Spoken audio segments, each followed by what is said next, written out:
It was supposed to be an ordinary evening, one of those quiet nights defined by routine. We shared a simple dinner, watched a movie neither of us cared much about, the kind of evening that settles in when love becomes a comfortable pattern. Or so I believed. She was laughing softly at something on her phone, its faint light casting a glow across her face. For a brief second, I glimpsed a name on her screen. A man's name unfamiliar, yet it sent a sharp pang through my chest. She caught my glance and quickly turned her phone over, brushing it off with a chuckle. "It's nothing," she said casually, "just someone I know." But when someone hides a nothing, it's a clue it's something more. I tried to push aside the discomfort, to let the night unfold as if nothing had changed. Yet the unease lingered. Her laughter felt forced, her touch brief, her eyes drifting to a place I couldn't follow. I resisted the urge to confront her, to let accusations spill out.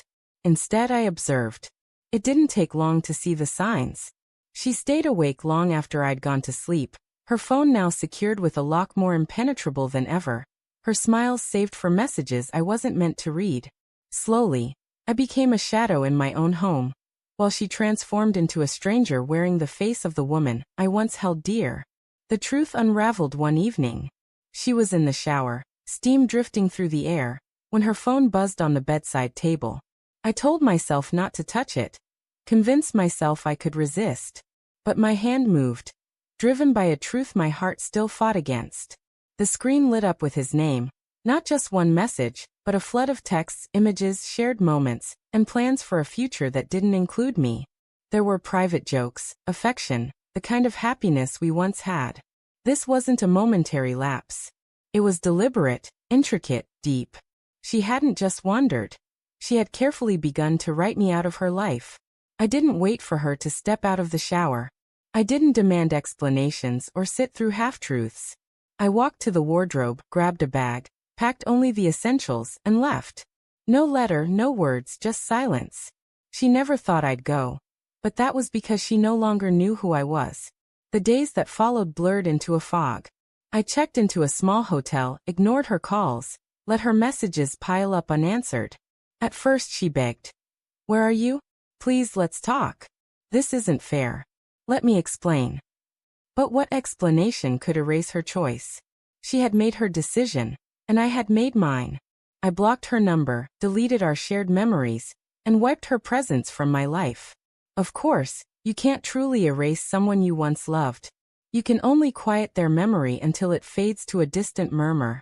2 weeks later, I moved into a modest apartment, a fresh start. Slowly, I began to breathe again. Some nights, in the haze of half-sleep, I'd reach across the bed, expecting her warmth. Habits can be cruel. But over time, the silence grew gentler, the pain less sharp, no longer cutting as deeply. 6 months later, I turned a corner, arms laden with grocery bags, and there she was standing outside my building. She looked smaller, not in size but in spirit, as if guilt had worn her down. Her voice was soft, as if no chasm had ever opened between us. "Can we talk?" she asked. I should have kept walking, but I didn't. Perhaps a part of me needed to hear her say it out loud. We sat in a nearby cafe, one she'd never visited. She stirred her coffee endlessly without drinking, her hands trembling. "I never thought you'd really leave," she whispered. That was her mistake, believing love had weakened me. It hadn't.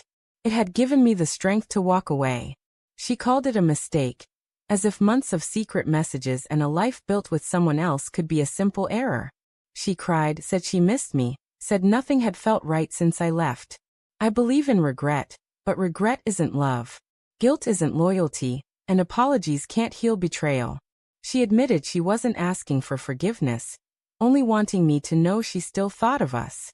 I nodded, but inside I felt hollow. No anger, no longing, just clarity. "You think of us," I said quietly. "But you didn't fight for us when it mattered." She had no answer. She stood there, waiting for me to give her something, anything. But I was already gone. I left her at the table and stepped back into the life I'd built without her. Some say closure comes from words. It doesn't. It comes from actions. When someone shows you how little you matter to them, believe their choices. Don't waste yourself on apologies that come too late. Sometimes, the strongest thing you can do is walk away before they ever expect you to and never look back.